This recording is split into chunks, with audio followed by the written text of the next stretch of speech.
Добрый день, жители голубой планеты. День 22 апреля 1994 года был объявлен Всемирным днем Земли. Это праздник чистой воды, земли и воздуха. Посмотрите вокруг, какой прекрасный, удивительный мир нас окружает. Леса, поля, реки, моря, океаны, горы, небо, солнце, животные и птицы. Это природа. Природа – самое дорогое, что есть на нашей планете Земля, а человек – это маленькая часть природы.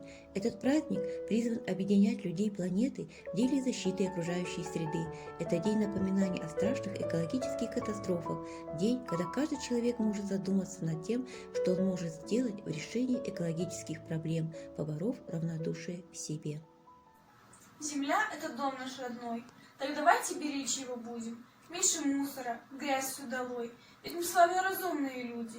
Нужно нам всем леса сохранять, те, что нам свежий воздух приносят, и цветы никогда не срывать, те, что в Красную книгу заносят. Пусть все звери спокойно живут, ведь охота – не развлечение. Пусть все люди добро в мир несут, тогда землю ждет точно спасение.